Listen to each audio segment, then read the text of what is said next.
नमस्कार, मैं हूं शशि रंजन और आपका बहुत बहुत स्वागत है जनता टीवी में। और आप देख रहे हैं हमारे साथ वही खास कार्यक्रम थर्मामीटर दिल्ली वाला, और ये एपिसोड है सेनापति। अब सेनापति क्यों करते हैं आपको बताया है। बारात में एक दूल्हा, यानी दूल्हा पार्टी का कैंडिडेट। अब बारात में बाराती होते हैं और बारातियों का बड़ा इम्पोर्टेंस है। फूफा भी हैं, भतीजा भी जाता है ना, मतलब सब लोग, जीजा भी, मौसा भी, ताऊ भी, सब लोग रहते हैं। कोई कैंडिडेट जीतता हारता है, उसके पीछे सेनापतियों का बड़ा रोल होता है। अक्सर हम चर्चा सिर्फ कैंडिडेट की करते हैं, लेकिन कैंडिडेट तो हर पार्टी में सिर्फ एक है।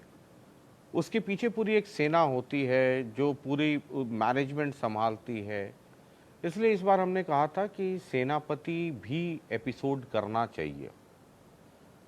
अब चुनाव के हम आखिरी पड़ाव में हैं और इस कार्यक्रम में तकरीबन सभी लोगों से आपकी मुलाकात करा चुके हैं, लेकिन एक हैं जिनसे आपकी मुलाकात सोचा आज कराऊं। और वो इसलिए भी कि जो मौजूदा राजनीति है हरियाणा की, उसमें उनकी और उनके पार्टी की बड़ी अहम भूमिका है। सिर्फ शरीफों से मुलाकात कराऊं ये ठीक नहीं है, कुछ गद्दारों से भी मुलाकात करानी चाहिए आपकी। अब आप सोच रहे होंगे गद्दार कौन? गद्दार जो उनके ही घर वाले कहते हैं, किसान कह रहे हैं उनको, जिन लोगों ने 2019 में वोट दिया वो कह रहे हैं। अब मैं बड़े कड़े शब्दों का इस्तेमाल कर रहा हूँ, लेकिन ये शब्द मेरे नहीं हैं, ये आप आम तौर पे सुनते हैं। आज के सेनापति एपिसोड में जननायक जनता पार्टी, जिन्हें मौजूदा मुख्यमंत्री यानी नायब सैनिक साहब कहते हैं, जमानत जब्त पार्टी, उनके एक रणबांकुरे हैं young and dynamic Digvijay Chautala. बहुत बहुत स्वागत है सर। नमस्कार। अब ये मैं जब हरियाणा घूम रहा हूँ तो अक्सर सुन रहा हूँ कि गद्दारों की पार्टी। जी पहले आपके चाचा बोला करते थे जी। आईएनएलडी तोड़ दिया, आईएनएलडी जिसका रुतबा बढ़ रहा था उसको तोड़ दिया, नई पार्टी बना दी, है ना, सारा सत्यानाश कर दिया, घर का भी पार्टी के भी। अब किसान भी कह रहे हैं जी जिन लोगों ने आपको 2019 में वोट दिया, जी जो वोट आपको 2019 में मिले जी वो बीजेपी से नाराज या बीजेपी के खिलाफ वाले वोट मिले थे, और आप बैठ गए बीजेपी के गोदी में। 4.5 साल जम करके मलाई, ये देखिए, ये है ब्रोकली, ऊपर से कुछ मलाई लगी हुई है, तो अंदर वाली तो जेजेपी, ऊपर से मलाई जबरदस्त, है ना। तो ये गद्दारों की पार्टी और सब गद्दार हो गए। सर, आपने इसको बहुत अच्छी तरह एलेबोरेट किया कि क्या आज के हालात हैं, क्या नहीं है। पहले तो मेरे चाचा ने हमें गद्दार कहा जी। वो गद्दार हमें क्यों कहा, मैं उसका थोड़ा सा बैकग्राउंड अगर आप मुझे 1 मिनट दो तो बता देते हैं। मेरे पिताजी और दादाजी को जेल हो गई। जेल किसकी साजिश में हुई मैं उन बातों पे नहीं जाऊंगा, सारा हरियाणा जानता है। कोई पैसे की चोरी नहीं की थी, किसी के घर में दिया जलाया था। मैं और दुष्यंत विदेश में थे। हम सारे काम छोड़ करके अपनी पुरानी पार्टी आईएनएलडी और अपने चाचा के साथ काम पे लग गए। मैंने यूथ विंग को संभाला, दिन रात एक किया। और शायद आप भी इस बात को स्वीकारते होंगे कि मैंने अपने संगठन के साथ जस्टिस किया और इंसो में रह के बहुत काम किया। मेरी गद्दारी ये है। मेरे भाई की गद्दारी ये है कि उसने इनेलो में रहकर युवा इकाई को, प्रदेश की लाखों युवाओं को इनेलो के साथ जोड़ दिया। उनकी गद्दारी ये है। मेरी माताजी की गद्दारी ये है कि उन्होंने हरी चुनरी चौपाल लगा करके समाज के आधे हिस्से को पार्टी के आधे हिस्से से जोड़ने का काम किया। जो कभी महिलाओं की भीड़ नहीं आती थी इनेलो के अंदर, महिला पीछे रहती थी, उन महिलाओं को श्रेष्ठ बना दिया इनेलो में और उनको राजनीतिक हक और हुकूक उनका जिंदा कर दिया। तो उनको भी लगने लगा हमारी भी हिस्सेदारी है। तो मेरी माताजी का गुनाह ये है। मेरे पिताजी जेल में थे, उन्हें जेल में बेवजह पार्टी से निकाल दिया, उनका गुनाह ये है। तो गुनाह तो हमने बहुत किए हैं, अभी तक तो मैं सिर्फ यही गुनाह बता रहा हूँ। हमें देशद्रोही कहा, हमें पता नहीं क्या क्या कहा, मैं उन बातों पे नहीं जाऊँगा। हमने चिंता नहीं की। हमने नई पार्टी बनाई जेजेपी, मैंने स्वयं चुनाव लड़ा, और मैं सेकंड पे रहा, थर्ड पे सुरजेवाला रहे। बीजेपी चुनाव जीत गई क्योंकि सरकार के पक्ष में अमूमन जाता है बाई इलेक्शन। और भी बहुत तरह की बात हुई। उसके बाद हमें चप्पल का निशान मिला। हमने उन चप्पलों को खड़ाऊ माना क्योंकि हमने तो चप्पल नहीं चुनी थी। इलेक्शन कमीशन 6-7 ऑप्शन में से एक ऑप्शन दे देता है आपको। अभय सिंह चौटाला, मेरे वही चाचा, ये कहते थे कि इनके गले में चप्पलें डालो और इनको जूते मारो। तो गुना ये है कि दुष्यंत चौटाला ने 2014 में एमपी रह करके पार्लियामेंट में आवाज़ उठाई, ट्रैक्टर लेकर के गए, किसानों की आवाज़ बने, वो काम किए, गांव में वाईफाई, पासपोर्ट सेंटर बनवाए। अगर गिनवाने लग जाऊंगा तो बहुत लंबा अरसा तो लग इतने जाएगा। सारे मैं अभी काम- और आ रहा हूं, 2 मिनट हाँ। मुझे दे दो। तो वही दुष्यंत चौटाला को हरियाणा के हिसार में ब्रिजेंद्र सिंह के सामने मोदी की हवा में 3 लाख से हरा दिया। कोई ये कहने वाला नहीं था दुष्यंत चौटाला तेरा गुना ये है, या तू गलत सांसद है, या तेरे काम में कमी थी। जिस भी घर में गए कि इस बार वोट मोदी की लहर में मोदी को देंगे भाई, गुना हमारा ये था। 9 महीने बाद इस हरियाणा को अपना परिवार और सड़क को अपना घर मान लिया हमने। मेरे पिताजी जेल में थे, मेहनत करी, जेजेपी पार्टी के 10 एमएलए जीत करके आए, सरकार बनाई, वो बाद की बात है। उससे पहले भूपेंद्र हुड्डा से मैंने बातचीत करी। हुड्डा जी को खुले तौर पर ऑफर दिया कि आप सरकार बनाओ, हम बाहर से आपका समर्थन करेंगे। आप 2-2 बार के मुख्यमंत्री रह चुके हो, आपके साथ ये जो निर्दलीय जीत के आए हैं, इनमें से 2-3 निर्दलीय आपकी सरकार का हिस्सा रहे हैं पूर्व में, गोपाल कांडा सरीखे के लोग। आप इनको इकट्ठा करो, हम आपको समर्थन देते हैं। हुड्डा जी उस समय पीछे हट गए और ये कहने लगे कि देवीलाल खानदान के साथ मैं कभी सरकार नहीं बनाऊंगा। मीडिया ने पूछा, आप जैसे मैच्योर लोग जो पूछ सकते हैं भूपेंद्र हुड्डा से, कोई छोटा मोटा तो नहीं पूछ सकता, बड़े आदमी हैं, तो कहा कि ये बच्चे थे। अरे बच्चे तो हम दोनों थे, इसमें तो कोई दो राय नहीं। या तो मेरी माँ घर में थी या हम 2 बच्चे थे। मेरे पिताजी और मेरे दादा को तो तूने जेल में डाल रखा था, तो बच्चे ही रह गए थे पीछे। बच्चों ने आपको पहला ऑफर दिया, आपने उसको नकार दिया। आपकी सोच ये थी कि इनका हाल कुलदीप बिश्नोई जैसा हो जाए। और दुष्यंत की गद्दारी और गुना ये है कि उसने सोच समझ के अपने विवेक से कि पार्टी ना टूटे, और जो 5 मुद्दे जिसके नाम पर जेजेपी बनी है उसको पूरा करने के लिए बीजेपी के साथ साझा डाल लिया। इस बीजेपी के साथ किसने साझा नहीं डाला? पीडीपी तक ने भी बीजेपी के साथ सरकारें चलाई हैं, क्योंकि इस देश के अंदर गैर कांग्रेसवाद में बीजेपी पनपी या दूसरे छोटे छोटे हमारे जैसे लोग पनपे। कांग्रेस के खिलाफ तो एक ही आम आदमी पार्टी बनी है।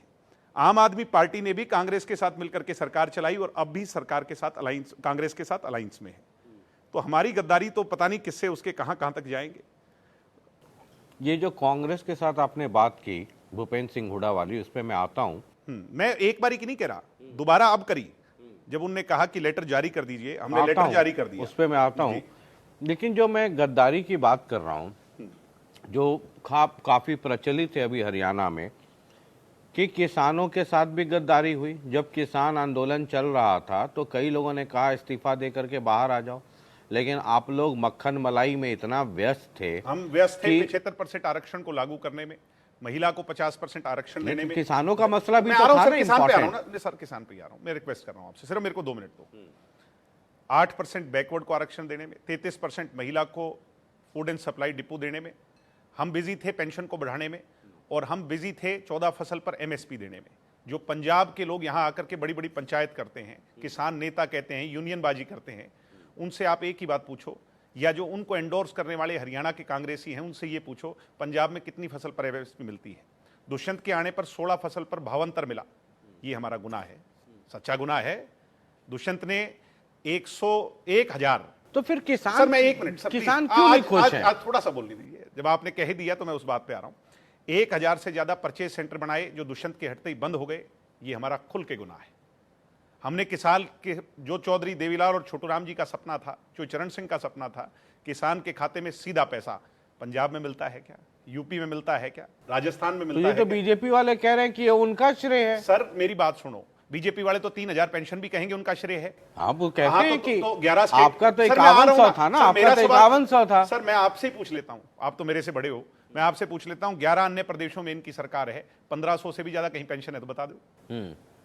भावांतर योजना सर, या नहीं, उनके खाते में पैसा ये तो बीजेपी वाले मनोहर लाल जी वो कहते हैं कि ये खर्ची पर्ची वाली सरकार, इतने फसलें एमएसपी पे खरीदना, ये सब तो वो अपने कोटे में सर वो गिनवाते हैं। वही तो मैं कह रहा हूं, गुनाह तो यही हमारा है कि हम वहां बैठ करके काम कर रहे थे, वो भी हमारे नहीं हो पाए, जो हमने किया वो भी हमारा नहीं हो पाया। अगर किसानों के लिए इतना कर दिया तो फिर किसान क्यों इतना विरोध सर, कर रहे हैं, मैं वही तो आपको कह रहा हूं। गद्दार कह रहे हैं? सर आप भी किसान हैं, मैं भी किसान हूं, जो कैमरे से रिकॉर्ड कर रहा है वो भी किसान होगा, और जो टेलीविजन पर सुनेगा वो भी किसान होगा। लाखों होंगे, करोड़ों होंगे आपकी व्यूअरशिप, मगर जो हाथ में झंडा उठा ले और यूनियन का नाम ले ले, क्या राकेश टिकैत ने कहा, क्या चदूने ने ये कहा, क्या किसी और नेता ने ये कहा कि हम इनका विरोध करेंगे, हम इनको काले झंडे दिखाएंगे, हम इनको गांव में घुसने पर डंडे मारेंगे, महिलाओं के कपड़े फाड़ देंगे? क्या कहीं पे ये कहा? मतलब नेताओं ने नहीं अब कहा, सर मैं वही लेकिन कह रहा हूं। किसान, हाँ, वही किसान, किसान आप जब गांव सर, में जा रहे हैं तो मैं- आपको होगा ना पता, सर, दुष्यंत को, आपको, सबको। सर वो जहां भी हम जा रहे हैं चिन्हित कर करके उन लोगों की फोटोज हमने लोगों के सामने रखी, बताया कि ये कौन से किसान हैं, ये कौन लोग हैं। कांग्रेस के लोग, कांग्रेस के नेताओं के साथ जुड़े हुए लोग कांग्रेस का चोला उतारकर किसान यूनियन का चोला अपने ऊपर पहन करके काम चला रहे हैं। जो आम आप लोग में से हैं, आपसे मैं एक बात पूछ लेता हूं आज, हाँ। कि जयंत चौधरी यूपी की राजनीति करते हैं, हाँ। इस देश के महान किसान योद्धा, हमारे जन नायक चौचरण सिंह के पोते हैं, हाँ, जो यहां पर दीपेंद्र हुड्डा की गाड़ी का सनरूफ खोल करके 2 युवराज हरियाणा के हर टोल पर गए और दुष्यंत चौटाला को वो भली बुरी कही जो शायद कोई नहीं कह सकता, मैं उन शब्दों का उपयोग नहीं कर सकता। आज दीपेंद्र भाई का वो खास दोस्त कहां है, किसकी गोदी में है? किसी ने काला झंडा दिखाया, किसी ने उसका विरोध तो किया? आपको क्यों दिखा रहा है? वो हमारे यहां तो एमएसपी मिल रही थी, यही तो गद्दारी है हमारी। नहीं, मतलब मैं बता आपको तो रहा हूं। आप आज बीजेपी मेरे- वालों को उतना आज मेरे उतना काला इंटरव्यू झंडा, आज मेरे इंटरव्यू का हाँ। आपने जो अलाइन बिल्कुल उसको ठीक कर दिया, हाँ। कि मैं कह रहा हूं, आपने पूछा गद्दार हैं, हाँ। मैंने कहा कि यही हमारी गद्दारी थी कि हम 14 फसल पर दे रहे हैं, हाँ। और वहां जयंत चौधरी के वहां एक फसल पर भी एमएसपी नहीं मिलती, उसको किसी ने काला झंडा नहीं दिखाया। भाई बीजेपी के साथ। जेजेपी का इतना विजेंद्र विरोध सिंह- क्यों है? सर- बीजेपी का हाँ। उतना विरोध नहीं है जितना वही जेजेपी तो का मैं कह रहा विरोध है। हूं, वही तो मैं कह रहा हूं। पब्लिक ये कहती है कि जिनको हमने बीजेपी के खिलाफ वोट तो दिया, भूपेंद्र हुड्डा से पूछो ये बात देख तो। रहे हैं, ये क्या है? ये पिस्ता है, ये क्या है? काजू है ना? वो क्या है? बादाम है। सर- तो ये मलाई खाने आप सर पहुंच मैं गए सरकार यही में। तो कह रहा हूं कि ये भूपेंद्र हुड्डा जी से पूछा जाए कि जब हमने खुला ऑफर दिया था, भूपेंद्र हुड्डा ने मना क्यों करी थी? अब जब हमने कहा तो राष्ट्रपति शासन पे आ गए। मैं उस पे आता हूं, लेकिन तो, मैं अच्छा, आ रहा हूं, अच्छा, आ रहा हूं। मुझे एक मैं बात का जवाब, उस पे आ रहा प्लीज हूं। एक बात का, प्लीज, मैं आप मेरे से बड़े हैं, मेरा अधिकार है आपसे मांगना। ब्रिजेंद्र सिंह जयप्रकाश के साथ बैठता है, वो गद्दार नहीं है जिसने उस कानून पर साइन किया। हमारा वहां एक भी सांसद नहीं था, ये तो हमारी गद्दारी है। जिस ब्रिजेंद्र सिंह ने रोड पर ट्रैक्टरों में बैठ के इस कानून का एंडोर्स किया, सर एक सेकंड, हाँ, वो जयप्रकाश और भूपेंद्र हुड्डा के गले मिलता है। उनके पिताजी चौधरी वीरेंद्र सिंह जी वहां बैठते हैं तो उनके नारे लगते हैं, वो वफादार हैं। मैं जब उनसे होगा तो उनसे पूछ लूंगा। सर, मैं अपनी गद्दारी लेकिन- को बता रहा हूं ना, लेकिन कंपेयर करके। जब 3 कानून आए फिर बाद में वापस लिया, उस वक्त भी भाई पब्लिक ये कहती है कि कई मौके आए जब जेजेपी हाँ, सरकार गद्दारी से की दुष्यंत बाहर ने। आ सकती थी, लेकिन वो तब गई हाँ, गद्दारी- जब जेजेपी को कहा कि रोहतक से लड़ो, और जेजेपी की हालत खराब हो गई कि अरे रोहतक से ये- क्यों लड़े। इन बातों पर ना जाओ सर, इन बातों की तो गहराई बहुत गहरी है, मैं अभी उस बात पे भी आ जाऊंगा। गद्दारी की, बार बार दुष्यंत ने प्रधानमंत्री से मिले, बार बार अमित शाह जी से मिले, और बार बार एक बात रखी, और मेरे पिताजी ने दुष्यंत की चिट्ठी हाथ में लेके कह दिया कि ये पड़ा दुष्यंत का इस्तीफा। एमएसपी जिस दिन टूट गई हरियाणा के अंदर, उस दिन ये इस्तीफा नहीं, राजनीति से इस्तीफा दे देंगे। ये गद्दारी है हमारी। कभी सोचा कि किसानों का इतना क्यों विरोध है? सर कांग्रेस का प्रोपेगेंडा बहुत मजबूत है, आज से नहीं है। चौधरी देवीलाल जी को पता नहीं क्या क्या बता दिया था इन लोगों ने। जिस चौधरी देवीलाल जी जो न्याय युद्ध में चलते थे, लोग माटी उठा के माथे पे लगाते थे, उस चौधरी देवीलाल जी के 1991 के बाद जब वीपी सिंह की सरकार चली गई, चंद्रशेखर जी की सरकार चली गई, मेरे पास आज भी इंटरव्यू है, एक वो रूबरू करके आता था, राजीव शुक्ल करते थे उसे, तो राजीव शुक्ल कह रहे हैं कि चौधरी देवीलाल आपके घर पर तो पक्षी भी नहीं बोल रहे। वो चौधरी देवीलाल फिर उठते हैं, संघर्ष को अपना वो मानते हैं, जननी मानते हैं, फिर लग जाते हैं और फिर सरकारें बन जाती हैं। चलिए ठीक है, इन चीजों से क्या होता है सर? मैं तो ये क्योंकि जिनकी भूपेंद्र चर्चा हुड्डा हो ने, रही है, जिन चोई भूपेंद्र हुड्डा ने हरियाणा के अंदर जाट आरक्षण के नाम पर क्या ढोंग रचा और क्या खेल खिलवाया, कितने लोगों की जान चली गई। जिन जो भूपेंद्र हुड्डा ने मारुति को यहां से भगाया, हीरो होंडा के अंदर जो कांड कराए, 70 हजार एकड़ जमीन गुड़गांवा के किसानों की, जो झज्जर के किसानों की लूट कर और सारी की सारी अपने रॉबर्ट वढेरा जी को दे दी। अभी तक वो अब केस खुले हैं ना। ये मनोहर लाल जी से ज्यादा प्रेम लगता है आपका भूपेंद्र सिंह नहीं, हुड्डा मनोहर से। लाल से क्यों प्रेम है हमारा? हाँ। हमारा प्रेम किसी से नहीं है, हम तो काम कराने गए थे, यही हमारी गद्दारी है। और मैं एक गद्दारी और बताऊं कि विधानसभा के अंदर ये चीखते थे सारे, बार बार कहते थे, अभय सिंह चौटाला जी कहते थे, भूपेंद्र हुड्डा कहते थे, और दबी जमान में कुछ हमारे वाले भी कहते थे कि घोटाले हुए हैं, घोटाले हुए हैं। कहां है घोटाले? कहां है? कोई तो बताओ। अरे भाई, मतलब आ जाऊंगा मैं, आप एक के बाद एक जंप कर रहे हैं। मतलब घोटालों की लिस्ट है, लेकिन उसके पहले आऊंगा मैं, उस पे भी आऊंगा, उस पे भी आऊंगा मैं। आप भूपेंद्र सिंह हुड्डा को कह रहे हैं, अभी आपने समर्थन दे दिया 3 विधायकों का जब हुआ कि इंडिपेंडेंट उनको दे रहे हैं, आपने कहा कि जी हम समर्थन देते हैं, कांग्रेस सरकार बनाए। जब 2019 में जब चुनाव हुए और जब सरकार बनाने की बात हुई थी, तब ये जेजेपी की तरफ से ये कहा गया था कि हमने तो पहले भूपेंद्र सिंह हुड्डा से बात की थी, है ना? आपने क्या, बाद में फिर आप लोग पलट गए कि ना जी हम लोगों ने बात नहीं की थी, हम तो एक अच्छी सरकार बनाने के लिए बीजेपी, मतलब आप लोग ही इधर का उधर करते रहते हैं। 3 लोगों की कमेटी थी, हाँ। जिसके अंदर 2 नाम तो मेरे अच्छी तरह याद है, मैं था और डॉक्टर केसी बांगड़ थे। डॉक्टर केसी बांगड़ के फोन से 3 दफा मेरी चौधरी भूपेंद्र हुड्डा से बात हुई, और वो ये बात डिनाई कर दे मेरी आंख में आंख डाल करके, और जो सजा मुझे देंगे मुझे माफ है। तो जब ये 2019 के बाद ये बात हुई थी, उसके बाद फिर आप लोगों ने भी पलटा ना। मैंने कभी नहीं मना किया, मैंने आपकी पार्टी की तरफ से हुआ कि नहीं कांग्रेस से हमारी कोई बात नहीं हुई थी। अब ये जब बीजेपी का टूट गया तब आपकी बात शुरू हो गई। सर मैं तो खुले तौर पे कह रहा हूं डे 1 से, कम से जिसकी बात हुई आप उसी से पूछ लो, क्यों दूसरे की मानो? जिसकी बातचीत हुई उसी से पूछ लो। तो क्या बीजेपी के पहले आप चाहते थे कांग्रेस?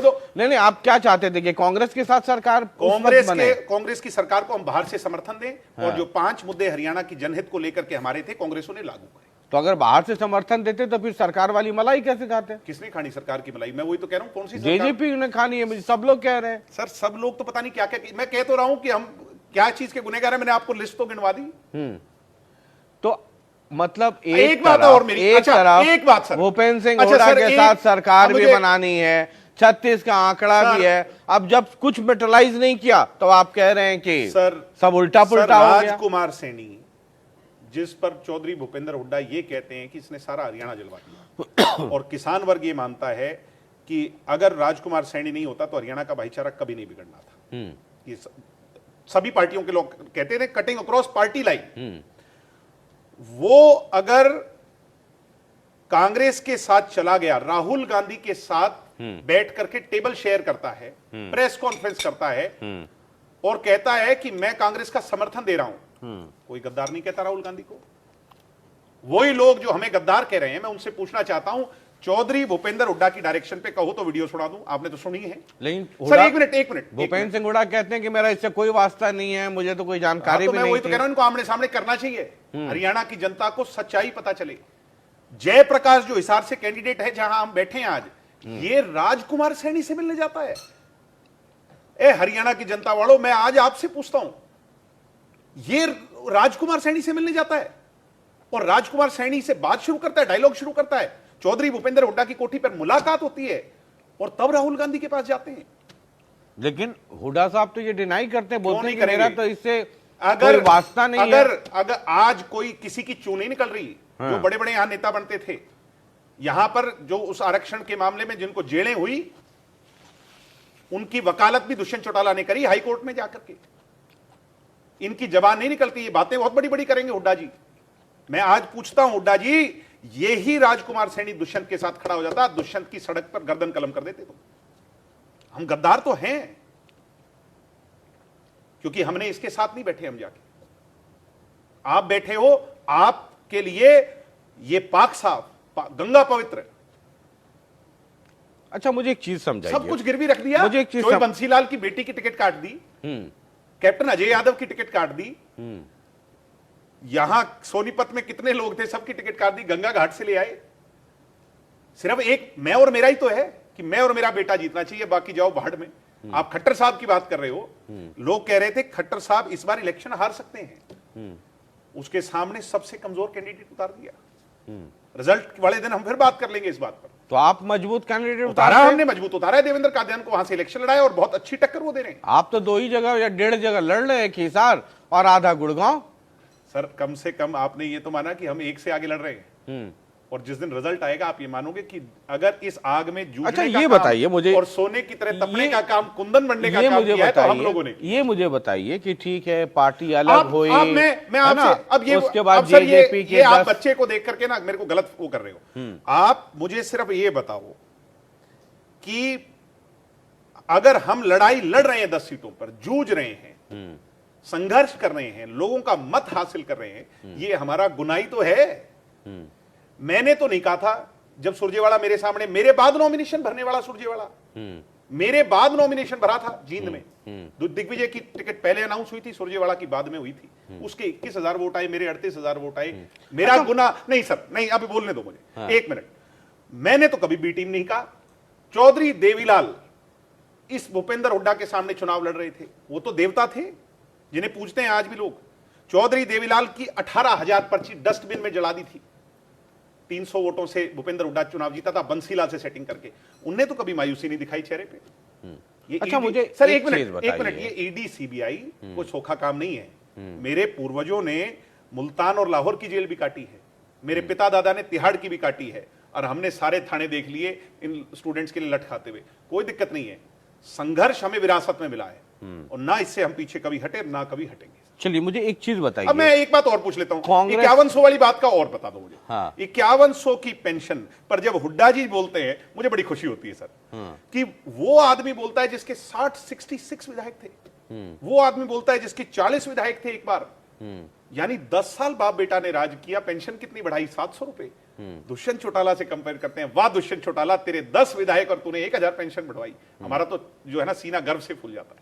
मुझे एक चीज समझाइए, आपको कांग्रेस से दिक्कत, जब हमें दिक्कत नहीं है, बीजेपी, हमें दिक्कत नहीं है नहीं, आप पहले बोलते हैं कि हम कांग्रेस आपने के साथ, सवाल पूछा, मैंने जवाब दिया। बीजेपी के साथ सरकार बनाया, उसके पहले आप कांग्रेस के साथ सरकार बनाने का आप हुड्डा जी से बात कर रहे थे, उसके बाद बात नहीं बनी या क्या हुई, आपकी मतलब कहीं पे बात हो गई तो आपने बीजेपी के साथ बना ली। अब आपने फिर जब बीजेपी से अलग हुए, बीजेपी ने जब आपको बाहर किया तो आप फिर समर्थन पत्र दे दिए कि भाई कांग्रेस को तुम सरकार बना लो। मतलब अल्टीमेटली है क्या? इतनी एथिक्स तो होनी चाहिए कि जब हम 4 साल साथ रहे हैं, तो अब हम चुनाव में उतर गए, दोनों अलग अलग हैं, क्या रुख है बीजेपी वालों का, क्या क्या कह रहे हैं हमारे बारे में, और उम्मीद करते हैं कि हम मॉरली करेक्ट रहें। फिर भी दुष्यंत जी की जो लाइन है वो सिर्फ मुद्दों के आधार पर बात कर रहे हैं, गहराई नापने की कोशिश ना करें। नहीं डरते होंगे आप किस बात? अरे मैं कह रहा हूं डरते होंगे। हाँ, आप ये डरते, बाकी सब लोग ये कह रहे हैं डरने वाला। अब आपने घोटाले की बात की थी, धान घोटाला। अच्छा, बीजेपी के लोग कहते हैं या तमाम लोग कहते हैं कि जितने घोटाले हुए 4.5 साल में, वो सब जेजेपी महकमे में धान, रजिस्ट्री, शराब, फलाना ढिमकाना, ये सब जेजेपी वाले महकमे में हुए। और अब दुष्यंत डरे हुए हैं। बीजेपी नहीं कहती सर। हाँ। अभय सिंह चौटाला कहते थे कि रजिस्ट्रियां लेके आऊंगा, विधानसभा में फेंकूंगा। हाँ। फिर कहते थे पद यात्रा में फेंकूंगा। हाँ। पद यात्रा भी बस में कर दी, पता ही नहीं चला कब खत्म हुई। बीजेपी को भी कहते कहते 2-2.5 महीने हो गए, 2-1 महीने में विधानसभा का चुनाव आलेगा, ना नोमन तेल होगा ना राधा नाचेगी। ये आप लोग भी ईडी सीबीआई जांच से डरते होंगे कि इतने सारे घोटाले, फाइल खुल गई, क्योंकि जब ये डिमांड होता था कि सीबीआई से जांच कराओ, एक भी जो हुए, जो भी तथाकथित घोटाले, कोई सीबीआई से जांच तो हुई नहीं। शशि सर, मैं एक ही बात कहता हूं और बड़े सम्मान से बात कहता हूं, ना हम करवाने वाले हैं जांच, ना करने वाले हैं, राइट? ना हमारे हाथ में जांच है करने की कि हम करवा लें जो जनता कह रही है, ना हमें किसी को डायरेक्शन देनी है। जिनने देनी है और जिनने करवानी है वो ना हमारे कहने से करेंगे ना हमारे रोकने से रुकेंगे। जिसने हमें जेल में भेजना होगा, आप मेरी बात से सहमत है कि नहीं? अगर उनके नहीं, ठीक है, अगर उनने हमें जेल में भेजना होगा तो ना हमारे कहने से रुकेंगे। मेरे दादा और मेरे पिताजी को मैं पूछता हूं किस बात की सजा? वो अजय सिंह चौटाला जो 52 साल की उम्र में था, वो अजय सिंह चौटाला जिसने 30 साल पसीना बहाया हरियाणा की सड़कों पर। एक भी एविडेंस नहीं है उस अजय सिंह चौटाला, एक आईएएस अफसर की एक टेस्टिमनी है। उस टेस्टिमनी में वो कहते हैं कि एक भाई साहब थे और 2 साल के बाद याद आता है भाई साहब कौन थे? आईएएस अफसर जिसने चौटाला साहब के राज में काम किया, उसको ये नहीं पता मुख्यमंत्री के 2 बेटे हैं। 2 बेटे कौन है? आज भूपेंद्र हुड्डा का बेटे का नहीं पता हरियाणा के आईएएस अफसरों को। अच्छा, जांच से डर नहीं लगता है? किस बात का डर लगता है? सब लोग ये कहते हैं कि ये जो बीजेपी से जेजेपी का जो हुआ, अलग हुआ, संधि विच्छेद हुआ है ना, ये सब म्यूचुअल अंडरस्टैंडिंग कहेंगे ना सर, कि आप बाहर जाओ और बीजेपी का रास्ता साफ करो, ज्यादा 10 जगह कैंडिडेट लड़वाओ सर, वोट काटो जो बीजेपी से नाराज है और बीजेपी का रास्ता साफ करो। सबसे ज्यादा बीजेपी वाले ही कहेंगे इस बात। क्यों? क्या कमजोर करने के लिए? और जनता में वो क्या इस एविडेंट बात क्या कर सकते हैं वो? और वो क्या बात कह सकते हैं? और क्या सकते हैं वो? यही तो कहेंगे कि हमारी अंडरस्टैंडिंग से अलग हुआ है, कि हम बिल्कुल, हमारी जो परसेप्शन है, पब्लिक परसेप्शन, वो बिल्कुल हरियाणा में कहेगा बिरान माटी हो जाएगी।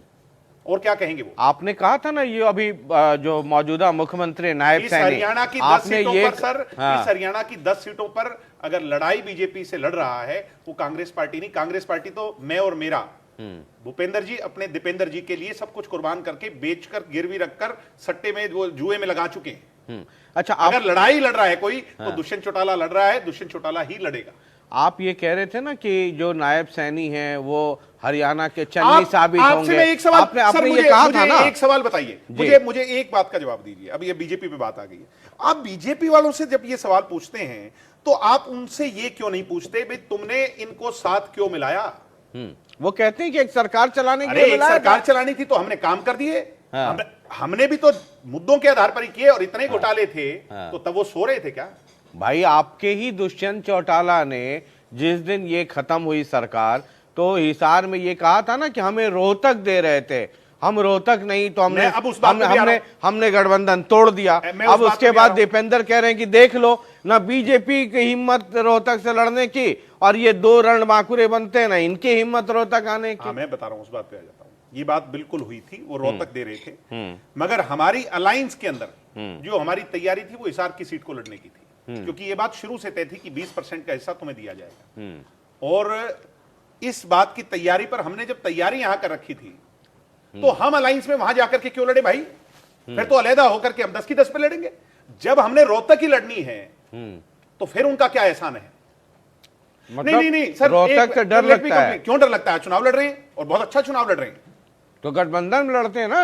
तो गठबंधन में लड़ते हैं तो बाकी वोट को जाया जाने देते। जहां दुष्यंत ने इतना संघर्ष किया, अजय सिंह जी ने संघर्ष किया, उस माटी को छोड़ देते। चलिए, वो क्यों नहीं छोड़ते? उसमें अगर दीपेंद्र अपने आप को बहुत बड़ा नेता मानते हैं तो वो छोड़ के दिखाए ना। छोड़ी थी ना उनके पिताजी ने। ठीक है, ये तो किसान नाराज, पब्लिक नाराज, जिन लोगों ने आपको 2019 में वोट दिया वो नाराज, आपके चाचा नाराज, है ना। नाराजों की लिस्ट एकदम लंबी चौड़ी है। आपकी ही पार्टी के एमएलए आपसे नाराज, कहते हैं कि 4.5 साल दुष्यंत ने मलाई खाई अकेले, है ना। मतलब एक आपने दादा बनाया था। ब्राह्मण को दादा ही कहते हैं हरियाणा में। हमने नहीं बनाया था। मतलब आपके अपने वाले से ज्यादा प्रिय हो गए थे वो दादा आपके 2019 में। ऐसा है सर। वो दादा भी क्या क्या कह रहे हैं आपके बारे में आपको पता होगा, मुझसे ज्यादा पता है आपको। खून का रिश्ता तो खून का रहेगा और सारी उम्र रहेगा। चाचा को तो पता नहीं है कि सोशल ये जो है ना वो क्या होता है। जो सामाजिक रिश्ते हैं उसके बारे में उनको थोड़ी कम समझ है। कभी तो तोड़ लेते हैं, कभी बना लेते हैं। यूं ना तो बनते हैं रिश्ते ना टूटते हैं। खून का रिश्ता ताउम्र के लिए होता है। जब तक सांस है तब तक खून का रिश्ता रहता है और वो रहेगा। मेरे दादा के लिए मेरे जब तक प्राण हैं, जब तक जिएंगे, उनको सुबह उठ करके नमन करेंगे, उन्हें याद करेंगे। ठीक है, ये सुनिए, जेजेपी के बबली, मतलब 6-7 लोग तो एकदम खुल्लम खुल्ला, बबली से मैं बात कर रहा था, वो कह रहे थे कि हमें तो कभी पूछा ही नहीं। हमारी बदौलत वो डिप्टी सीएम बने। हाँ सर, उनकी बदौलत ही बने। डिप्टी सीएम तो एक से बनते हैं। हाँ। कोई बिना अकेला तो खड़ा होकर कहेगा नहीं मैं डिप्टी सीएम हूं। मगर वो भी तो जेजेपी की बदौलत ही बने होंगे। और जेजेपी की बदौलत नहीं बने तो जेजेपी में क्यों आए? क्यों आए, मैं ये पूछना चाहता हूं। चोई ईश्वर सिंह जी ने कहा दुष्यंत हमारा नेता है। रामकरण काला जी ने कहा, जिनकी बड़ी वो लगा रहे हैं कि ये पार्टी छोड़ करके गए हैं, उनने कहा दुष्यंत हमारा नेता है। 4 हमारे खरे के करे हैं, बाकी 1-2 का तो पता ही था हमें। तो पहले दिन से ही कैसे बगावती हैं। और जिनका कहा उनका चिट्ठी जा चुकी है। जिनने बीजेपी के लिए वोट मांगे या कांग्रेस के लिए मांगेंगे उनकी चिट्ठी चली जाएगी। मगर भूपेंद्र हुड्डा ये कहते हैं कि सड़क पर परेड कराओ। अरे भले मानस, 2-2 बार के मुख्यमंत्री, एडवोकेट आप हो, पढ़ा लिखा अपने आप को कहते हो, एमएलए की परेड सड़क पर होती है? एमएलए की परेड या तो गवर्नर हाउस में होती है और फिर वोटिंग में करानी है तो विधानसभा में होती है। क्योंकि भूपेंद्र हुड्डा को पता है कि आप 10 की 10 नहीं लेके आ पाएंगे, ना सड़क पे, ना राजभवन, तो हरियाणा ना विधानसभा के सत्र में। यही तो मैं आपसे कहलवाना चाह रहा था। हाँ। यही तो हरियाणा की जनता को पता होना चाहिए कि भूपेंद्र हुड्डा इस बात का फायदा उठा रहे हैं कि 2-3 इनके साथ नहीं है खड़े तौर पर, वो सड़क पे नहीं आएंगे, मगर जिस दिन विधानसभा चलेगी उनको मजबूरन आना पड़ेगा।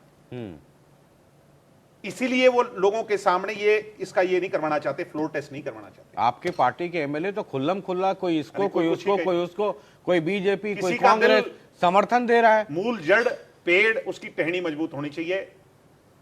एमएलए और एमपी जो है ना, ये तो पत्तों की तरह होते हैं सर। मेरे परदादा चौधरी देवीलाल ने विश्वनाथ प्रताप सिंह के से सहरा सजा दिया, 6 महीने बाद चौधरी देवीलाल को सरकार से निकाल दिया। इससे बड़ी क्या बात होगी? ये तो पंचायत के मंत्री या कोई और मंत्री बने होंगे। तो ये इन बातों को छोड़ दीजिए। बबली जी को बेस्ट विशेस हैं, उनका भविष्य बहुत अच्छा हो, हमारी सब की तरफ से बेस्ट विशेस हैं। ये सब बेस्ट विशेष दादा गौतम के लिए, अरे दादा गौतम के लिए, सब दादा गौतम मेरे दादा की उम्र के हैं। अब हम कल्चर्ड लोग हैं, कोई अनपढ़ गवार तो है नहीं। अगर हमने उनको दादा कह दिया, वो ब्राह्मण आते हैं, ब्राह्मण तो छोटा बच्चा होता है, उसको भी प्यार से दादा कहते हैं। कोई गलती कर दी क्या? और अगर गलती कर दी तो ऐसी गलती फिर करेंगे। हाँ, ये हमारी गद्दारी है कि हमने ब्राह्मण को दादा कह दिया, दलित को गले लगा लिया, बैकवर्ड का करके दिखा दिया, हर समाज को, सांसी को चेयरमैन बना दिया, धड़क को मंत्री बना दिया, वाल्मीकि को चेयरमैन ही दे दी। 10 पे लड़ रहे, कितने पे जमानत बचेगी? हालांकि जमानत भी तो मतलब अगर 20 लाख की कंस्टिट्यूएंसी है तो 2 लाख अगर मैं ये कहूं सर कि 10 पे लड़ रहे हैं, 10 की 10 जीतेंगे या हमें इतने वोट आएंगे, मैं कहीं ना कहीं एरोगेंट दिखूंगा और लोग मुझे बेवकूफ समझेंगे। सच्चाई यह है कि जनता ने 25 तारीख को तय करना है। जनता अपने बहुमूल्य कीमती वोट से, जनता परमात्मा के रूप में वोट डालती है, ये उसका फैसला है और वो फैसला वो 25 तारीख को करेंगे। 4 तारीख को किसी से छुपी नहीं, नाई के वो काटे हुए बाल हैं, अब आए सामने, और फिर उसके बाद उसका एनालिसिस करेंगे। क्या होगा 4 को? मैं वही कह रहा हूं ना, उसका एनालिसिस करेंगे। मगर एक बात मैं आपको बड़े विश्वास से कह सकता हूं सर, हरियाणा में घट रही है बीजेपी की सीटें बहुत भयंकर तौर पर। वो तो आपको लगेगा? पंजाब में नहीं लगेगा, मुझे नहीं लगेगा। आज से 2 महीने 3 महीने पहले नहीं लगता। बात नहीं कंप्लीट करने देते मुझे, मेरे नाराजगी है आपसे। मुझे मेरी बात कंप्लीट करने दें, बच्चे को तो करने दें यार। बड़े इतने बड़े बड़े नेता आपसे मिलते हैं। मुझसे सब नाराज रहते हैं, तो एक आप भी तो सही, एक मेरे को तो खुश जैसे कर लो। आपसे सब नाराज है वैसे ही मुझसे तो सब मेरे नाराज को तो रहते खुश हैं। कर लो, एक आधे को तो बताइए। हाँ, तो यूपी के अंदर, पंजाब के अंदर, हिमाचल में आदि, राजस्थान में चर्चा है, वहां तो बहुत नुकसान हुआ है। मैं उत्तर भारत की बता रहा हूं, महाराष्ट्र, बिहार, कर्नाटक, उड़ीसा, साउथ इंडिया में सफाया है। मैं नहीं मानता, देखो इतना बड़ा एनालिसिस करने की मेरी कोई हैसियत और औकात नहीं है, मगर मैं ये मानता हूं सुनी सुनाई बात, जो चर्चा है वो किसी से छिपती नहीं।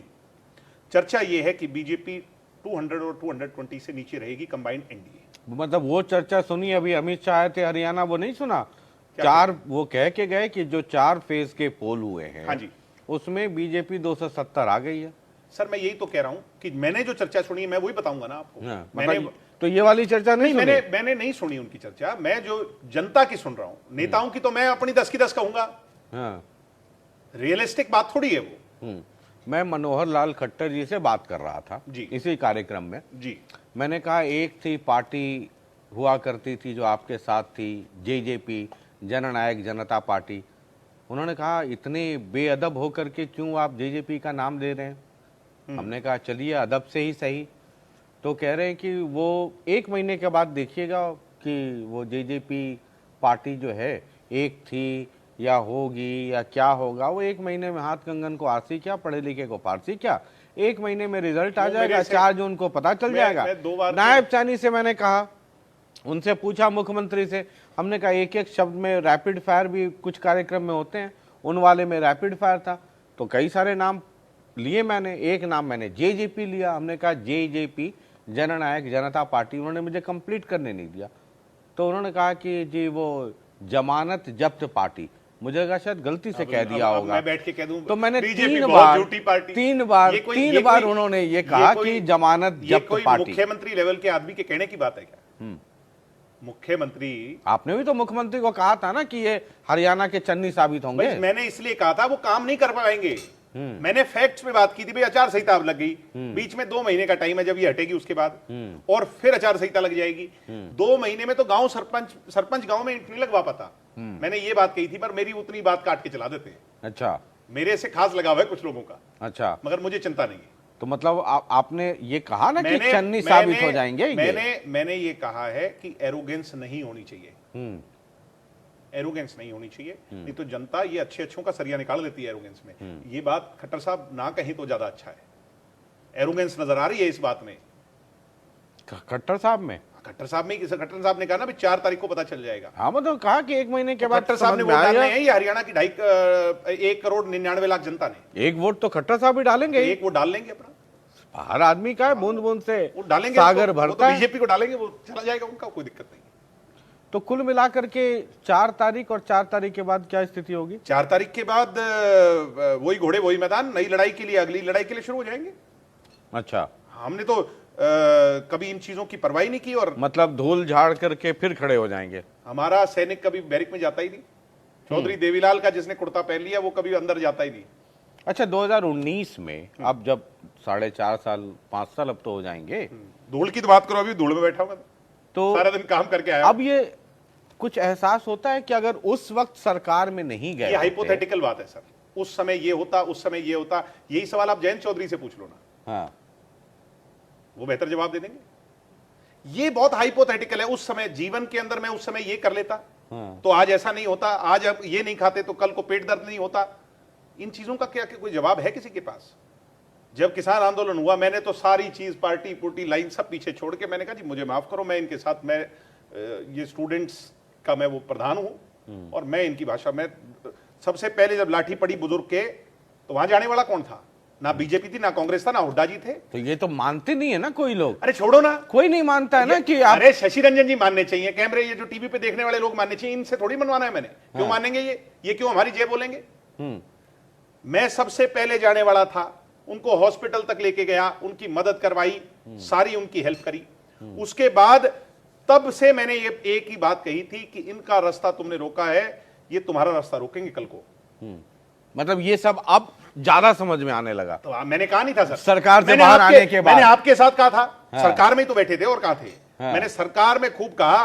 फिर मैंने अब कल परसों मेरे को दीवाली पे काले झंडे दिखाए, मैंने उनको बुलाया, मैंने कहा अच्छा ये काला झंडा वंडा तो अब आप यूज्ड टू हो गए होंगे ना, काला भी लाल हरा दिखता होगा। कांग्रेसी थे और उस टाइम वहां पर धरना लगाए हुए थे। मैंने उनकी इतनी मदद करी है, इतनी मदद करी है, मैं इस पे नहीं बोल सकता वो बातें। मैंने कहा तुम्हें शर्म नहीं आती तो मेरा ही विरोध करो कि भाई हमें तो करना है, ये यूट्यूब पे डालना है, फेसबुक पे डालना है। एक कितनी कमजोर बात है, मेरा विरोध करने आए हुए किसान। और मैं घर पे गया तो मुझे पता चला कि अभय सिंह चौटाला के लाइव फेसबुक पेज, जो वेरीफाइड पेज है, उससे वहां खड़ा होकर के मुझे कोई लाइव कर रहा था। मेरा पहला विरोध हरियाणा में, मैं तो मान गया अभय सिंह जी को कि उन्हें पूरे हरियाणा में कोई और काम नहीं है, उनका कोई शागिर्द उन लोगों के साथ मिलकर के वहां खड़ा होकर के अपने YouTube और अपने फेसबुक पेज से मुझे लाइव कर रहा था कि देखो आपके भतीजे को काला झंडा दिखा रहे हैं। अच्छा, अब तो काला झंडे से आप लोग वो भी काला झंडा प्रूफ हो गए होंगे, मतलब अब काला भी लाल नीला पीला हरा दिखता होगा। इतना काला देख लिया। चौधरी देवीलाल को काले झंडे दिखाए थे, हाँ। ठीक है, चौटाला साहब को भी खूब काले झंडे दिखाए। मेरे पिताजी को भी यहाँ पर जो कंडेला कांड होने के बाद वो जब इलाके में गए थे, पत्थर फेंके थे। कंडेला कांड से अजय सिंह चौटाला का बेटा हिस्टोरिक वोट से जीत के आया था जब मैं चुनाव लड़ा था। इन बातों पे क्या बात है सर? ये हमारे अपने लोग हैं। कोई नाराज है, जायज बात से नाराज है, तो हम अपनी गलती मानेंगे, सिर झुका करके मानेंगे। उनके अगर बुजुर्ग हैं तो पैरों में हाथ लगा करके मानेंगे। तो हमारे में इनकी तरह एरोगेंस थोड़ी है कि तो 4 तारीख को देख लेंगे। तो एहसास हुआ होगा ना कि कहां कहां गलती हुई है। तो एहसास तो है ही। क्या एहसास है? एहसास तो है ही भाई, ये जो काम हुआ है हरियाणा में, जो इनके रास्ते रोके, बीजेपी ने जो सारा काम किया, वो नहीं होना चाहिए था। तो सरकार, यही तो नाराजगी है ना। तो अगर नहीं होना था तो निकल जाते सरकार से, इस्तीफा मुंह पे, बीजेपी के मुंह पे मार देते, बाहर आ जाते। अरे हमारे लोग जो थे ना, इसके अंदर जो लोग थे, जो आज नजर आ रहे हैं, नजर नहीं आ रहे क्या आपको? मतलब आ रहे हैं, आप बताइए। फिर भी दुष्यंत ने क्या क्या लड़ाई लड़ी, हाँ, वो किसी को नजर नहीं आती। अच्छा, ये आपको डर था कि वो आप बाहर आ जाएंगे तो आपकी पार्टी टूट जाएगी और बीजेपी की सरकार चलती रहेगी। इतने तो सर आपको जितना एक्सपीरियंस है, आप मेरे से वो बातें ना करवाओ, और जनता सारी बात को जानती है। देख नहीं लिया कुछ लोगों का रंग रूप? क्या हुआ वहां शिंदे साहब ने क्या किया, एक नाथ शिंदे जी ने कहां पे किसने क्या किया, किसने क्या किया? हमने तो फिर भी रह के समझदार मानता हूं मैं दुष्यंत चौटाला को, जो काम निकलवा गया इनसे काम निकलवाना सौखा है क्या? इनसे काम निकलवा करके और फिर जनता के बीच में मैं सल्यूट करता हूं दुष्यंत चौटाला की समझदारी को। चलिए ठीक है, यही तो हमारी गद्दारी है। 4 तारीख को क्या होगा? अरे यही तो गद्दारी है कि खट्टर साहब की कोठी का दरवाजा नहीं खुलता था और दुष्यंत का खुला रहता था। यही तो गद्दारी है कि 1000 तो खट्टर साहब ये कहते थे कि अगर काम सिस्टमैटिक तरीके से होगा तो लोगों को चंडीगढ़ और किसी नेता के घर आने की क्यों जरूरत पड़ती है? यही तो हमारी गद्दारी है कि दुष्यंत का कोरोना काल के अंदर भी दरवाजा खुला था। दुष्यंत वहां कुर्सी पर बैठकर हजार लोगों की फरियाद सुनता था। वो सीएम विंडो में पर्ची डालते थे जिसकी कोई पूछ नहीं होती थी, और दुष्यंत चौटाला कंप्लेंट सुनता था। दुष्यंत चौटाला ने 4 साल में हरियाणा की सरकार का रिकॉर्ड बताता है, 9 लाख लोगों की फरियाद सुनकर फॉरवर्ड करिए अलग अलग महकमों को, और सारी चीफ मिनिस्टर से लेकर जितने मंत्रियों का सबका मिला लें 3 लाख आंकड़ा बैठता है। यही तो गद्दारी है हमारी। गुनहगार हैं सर हम। अगर काम हो जाता तो इतने लोग क्यों आते? अरे तो मैं कह रहा हूं नहीं हो रहा था इसलिए आना पड़ा। चौधरी देवीलाल की कलम तो बहुत मोटी है, बहुत पुरानी है, स्याही थोड़ी कम थी। जिस दिन स्याही पूरी भर देंगे उस दिन सारे काम कर देंगे, और वो काम कर देंगे हरियाणा याद रखेगा। कब तक स्याही भर जाएगी? अभी तो संघर्ष करेंगे। बड़ी स्थिति खराब है अभी। कोई बात नहीं सर, खराब स्थितियों से डरना, मैंने क्या कहा आपको? पहली बात ये कही, खराब स्थितियों से डर लगता है या जेल जाने से? जेल जाने से तो कभी लगा ही नहीं। इतना जेल गया कौन है जितना हमारा खानदान, हमारा परिवार गया है? किस बात का डर? मतलब खानदान अरविंद गया, केजरीवाल को जेल में डाला, आपके पिताजी या दादाजी तो वो नौकरियों के मसले पे गए ना। बेगुनाह नेता तो जेल में जाके नेता बनता है। अरविंद केजरीवाल को जेल में डाल के बहुत बड़ी गलती की है, मैं आज आपके सामने कह रहा हूं। जो उनको वहां पे झारखंड वाले चीफ मिनिस्टर को डाल के बहुत बड़ी गलती की है। इसका दोनों करप्शन के चार्जेस पे गए सर। जिसकी चार्जशीट पेश नहीं हुई वो करप्शन के चार्जेस में आपने उसको इतने दिन अंदर रख लिया। भाई जांच चल रही है। अरे मर्डर वाले आदमी को नहीं रखते, जांच चल रही है ना। वही तो कह रहा हूं, जांच तो उसने करनी है, ईडी ने। उसमें इनकी क्या जांच है? इन लोगों ने, अगर एक सिटिंग चीफ मिनिस्टर है उसको काम तो करने दो अपना। जनता के मैंडेट से आया, वो किसी के आशीर्वाद से नहीं आया। मैं कोई तारीफ नहीं कर रहा, उनमें भी 100 कमियां होंगी, मगर उनके साथ ये किया बिल्कुल गलत किया। मुझे याद आती हैं वो तिहाड़ जेल के अंदर जो लोग सोचते हैं ना कि वहां भी लग्जरी होगी, वो दिन मुझे याद आते हैं। भूपेंद्र सिंह हुड्डा जी, जो 80-88 साल के आदमी को आपने 10 साल में जेल में रखा, और जिसने आपके दादाजी को, पिताजी को जेल में रखा, उसके साथ आप सरकार बना रहे थे। 2019 में सरकार बना रहे थे, इसलिए बना रहे थे, और आज भी समर्थन दे दिया। क्योंकि खुद के मन के विचार और खुद की भावना अलग होती है, और जनता के भले के लिए हुए फैसले अलग होते हैं। सर हमारे पास 45 सीट नहीं थी, 45 सीट होती तो इनके मुंह की तरफ भी नहीं देखते हम। क्यों बार बार? अच्छा, अगर फिर वैसी स्थिति बन गई तो? गद्दार हैं सर हम। अरे फिर हमारे पास 10 ही थे। फिर वैसी स्थिति बन गई, नहीं बनेगी तो फिर इस बार गद्दारों का क्या स्वरूप होगा? फिर वैसी स्थिति नहीं बनेगी। मेहनत करेंगे, लोगों के पास जाएंगे, गांव में जाएंगे, शहर में जाएंगे, नुक्कड़ पर जाएंगे, लोगों को मनाएंगे, जो नाराज है उनको मनाएंगे, गले लगाएंगे। कोई बात नहीं, कोई नाराज है हमारे से लोग, मैं मानता हूं। अच्छा, मान लीजिए अगर फिर वैसी 2019 टाइप माहौल हो गया, तब क्या बनेगा? ऐसा माहौल, पूरा माहौल बनेगा। तब फिर कांग्रेस से भी बात करेंगे, बीजेपी से ही बात करेंगे। ये हाइपोथेटिकल बातें सर, आप बहुत समझदार हो, मैं आपकी बात में, इस वाली बात में नहीं आऊंगा। मैं भी आपका चेला हूं, मैं इस बात में नहीं आऊंगा। ये हाइपोथेटिकल बात कहलवा के आप मेरे से उसको कल चलाओगे, मैं नहीं चाहता। हम पूरा आएंगे। हम पूरा क्यों नहीं आ सकते? लगता है हालात इनके कोई बाप की बाप होती है ये? हम लोगों के बीच में जाएंगे, लोगों का मैंडेट लेंगे, 36 जात को इकट्ठा करेंगे, अपनी गले में जैसे माला पहनते हैं, माला पहन के, और लोगों की सरकार बनाएंगे। क्यों नहीं बनाएंगे सर? क्या इन लोगों ने लिखवा रखी है क्या? जेपी वोट मांगे हिसार में और बना हुआ सरकार सांगीवाड़े की। वाह जी वाह। चलिए, ने यहां सड़क भी नहीं बनाई थी। लंदन और पेरिस जैसी सड़कें थी, वहां मुंडाल पे आके खत्म हो जाया करती, जहां हम बैठे हैं आज। चलिए, बहुत बहुत शुक्रिया दिग्विजय सिंह जी, दिग्विजय सिंह चौटाला जी, बातचीत के लिए। और दिग्विजय थोड़ा बोलते हैं, कई बार दुष्यंत को बड़ा लगाम लगा के रखना पड़ता है, नज़र रखनी पड़ती है, लेकिन मैंने कहा कि ये चुनाव का वक्त है और हर तरफ जब जेजेपी का विरोध हो रहा है, और मैंने शुरू भी किया, खुला खेल फर्रुखाबादी। मेरे पास तो नीम के पत्ते और वही करेले का जूस है। अब अगर लोग कह रहे हैं कि गद्दारी की, 2019 में जो वोट दिया उनके साथ गद्दारी की, किसानों के साथ गद्दारी की, इनके अपने पार्टी के एमएलएस कह रहे हैं जी हमारे साथ कर दी। अब मैं अक्सर ये कहता हूं कि मीडिया जज नहीं है। हमारा काम महाभारत के संजय वाला है, आंखों देखा हाल बताते रहिए। बाद बाकी लोकतंत्र में असली मालिक जो हैं वो वोटर्स हैं, जनता जनार्दन है। हम तो सिर्फ थर्मामीटर लगा सकते हैं, रीडिंग तो आपको नोट करनी होगी। बाद बाकी अपना क्या है, 4 जून को जहां लड्डू बटेगा वहीं चलेंगे। अपना काम तो लड्डू खाने से है। 25 मई, और हाँ 25 मई को कई बार मैं ये देखता हूँ, आपसे जब बात करता हूँ, सरकारों को कोसते हुए आपको सुनता हूँ, तब मुझे ये लगता है कि लोकतंत्र में ये सरकार बनाता कौन है? हमारे और आपके वोट से ये सरकारें बनती हैं। कोई नेता बड़ा और छोटा हमारे और आपके वोट से होते हैं। हम या तो वोट दे करके सो जाते हैं या वोट देते ही नहीं है। हर किसी को वोट देना चाहिए, क्योंकि सरकार हमारे और आपके वोट से बनती है, हमारी सरकार। और वोट देने के बाद सोना भी नहीं चाहिए, इन पे लगाम रखिए, इन पे नजर रखिए। इसलिए 25 को जितना ज्यादा, मैं तो कहूंगा 100% वोटिंग हो, नहीं तो 90 के ऊपर तो होना ही चाहिए, 90% के ऊपर। बाद बाकी 4 जून बहुत इंटरेस्टिंग होगा। आप भी सुबह से टीवी पे बैठ जाइएगा, हम तो होंगे ही होंगे, नौकरी वही है। बहुत बहुत शुक्रिया, नमस्कार। लगातार देखते रहिए जनता टीवी। और 25 तारीख को फिर कह रहा हूँ, हर आदमी वोट दें, पहले मतदान फिर जलपान। बहुत बहुत शुक्रिया, नमस्कार।